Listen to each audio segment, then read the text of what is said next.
Hello everyone, my name is Miguel and this is the second episode of my channel Bla Bla Color. In this short lesson you will not only be able to learn Spanish in a very didactic way, but you will also be able to know a little more about Spanish and Latin American culture. In this second class we are going to introduce ourselves to the verb ser and estar. As many of you already know, in Spanish, unlike many other languages, we have two verbs to express the verb to be. This can be a bit tricky for non-native Spanish speaker, but here we will try to make it as simple as possible and well explained. Vamos a ver. We are going to review when we should use the verb ser and estar, both meaning to be in English. The first thing we can say is that, as a general rule, the verb ser is used to indicate permanent condition, and the verb estar is used to indicate temporary state. But there are exceptions.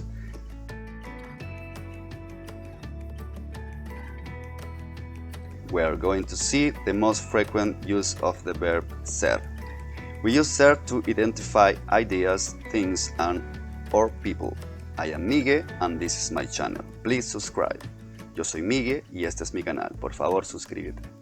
We also use it to describe characteristics that tend to be permanent, like he is an idiot, I am very honest. Él es un idiota, yo soy muy honesto. But when we say ella es vegetariana o él es famoso, is being a vegetarian or being famous a permanent quality? Not necessarily. So why do we use the verb ser and not the verb estar?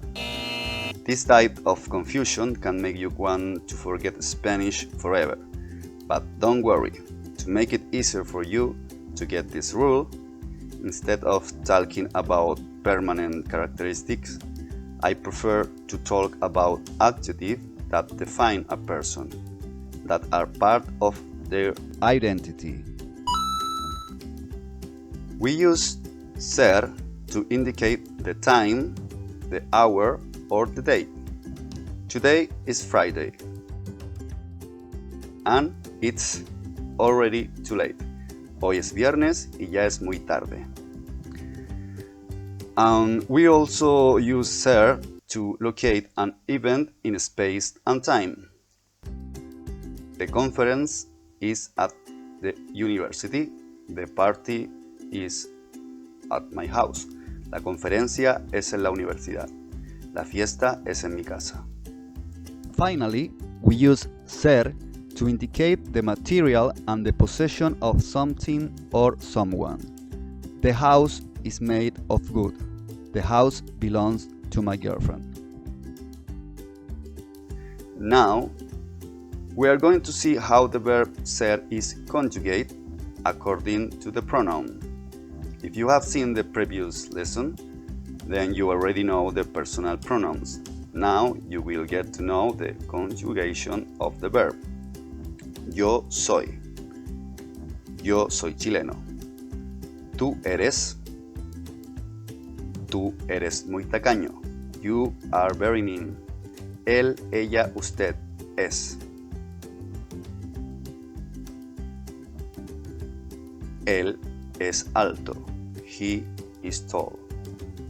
Nosotros, nosotras, for the feminine, somos. Nosotros somos humanos. We are humans. Vosotros, vosotras, for the feminine, sois. Vosotros sois muy listos. And ellos, ellas, ustedes, son. Ellas son hermanas. They are sisters. Now we are going to see the verb estar. We had said that as a general rule, the verb estar refers to temporary state. For example,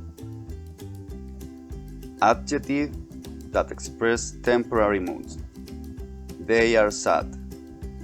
He is tired. Ellos están tristes. Él está cansado.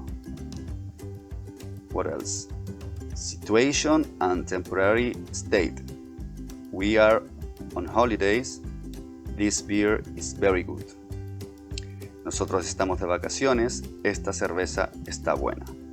Although in the case of drinks and meals, I could also say esta cerveza es buena. If I already know that its quality is permanent, meaning that I have enough experience to say that all beers of this type are good. We also use the verb ESTAR to talk about a location. We are on the beach. My keys are in my pocket. Nosotros estamos en la playa. Mis llaves están en mi bolsillo. But here, be careful, because when it comes to location, they don't necessarily have to be temporary to use the verb estar, as in the case of la iglesia está a un lado del ayuntamiento, Machu Picchu está en Perú, which are permanently there and won't move. Now, we are going to see how the verb estar is conjugated according to the pronoun that accompanies it. Yo estoy emocionado. I am excited. Tú estás ocupada. You are busy. Él, ella, usted está. Él está en Andalucía. He is in Andalucía. Nosotros, nosotras, for the feminine, estamos. Nosotros estamos aquí. We are here. Vosotros, vosotras, estáis. Vosotras estáis conectadas a Internet. You are connected to the Internet. And ellos, ellas o ustedes están. Ellos están enamorados. They are in love. Okay, it's been a lot of information, so we will leave the grammar for now and we will continue with the comic that we have started in the previous video. Pay attention to the pronouns that you already learned before and of course to the verbs ser y estar. Let's go for it. In the previous season, Rosalia and her guests met an anonymous unexpected participant who did not want to reveal his identity. Let's see how this story continues. Hostia tío, ¿pero a ti qué te pasa? ¿Qué me pasa? Que vosotros sois unos hipócritas. Os llenáis la boca con España, pero no veo por ninguna parte nuestra bandera. Somos españoles, joder. Nosotros estamos aquí para hablar sobre la riqueza del idioma español, y eso incluye a muchos otros países hispanohablantes. Ella tiene razón. Tonterías. Parece que tú eres de esos fanáticos nacionalistas. Yo soy peruano y también español.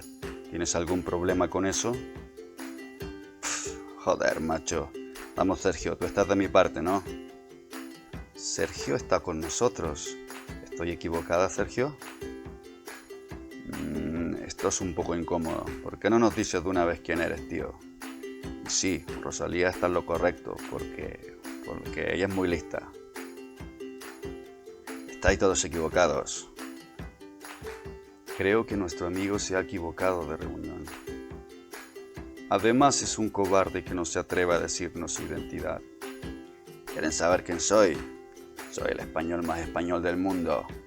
Soy Torrente.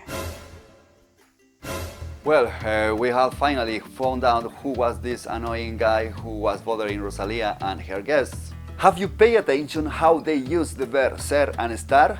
Well, if so, let's take it with these quizzes.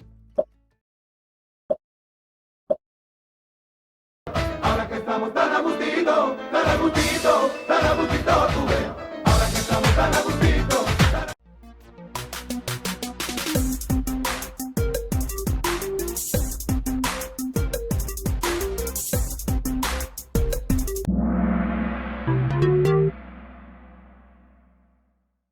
Ella es calladita, pero para el sexo es atrevida.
How's it going? How many correct answers did you have? I hope all of them.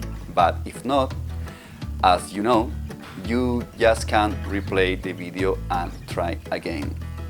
And as it's becoming a habit on this channel, we are going to spend a few minutes talking about a Spanish speaking country. And in today's lesson is nothing less than España. Has about 48 million inhabitants and is known for its geographical diversity and for being the land of the tortilla de patatas, el gazpacho, la paella, el jamón serrano, and for the quality for its wines and cheeses. In the cultural aspect, Spain is the cradle of flamenco, of many classical writers such as Miguel de Cervantes and Lope de Vega, and artists such as Diego Velázquez, Salvador Dalí, and Pablo Picasso. It's also well known in the field of cinema, the director Pedro Almodóvar, who has worked with the famous actors Antonio Banderas, Javier Bardem, and the actress Penélope Cruz.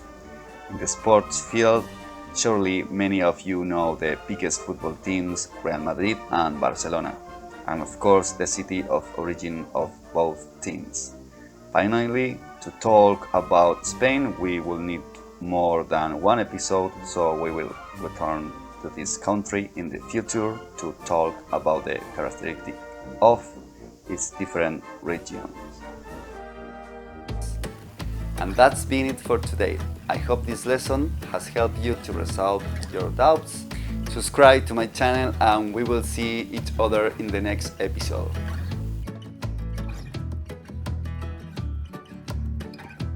And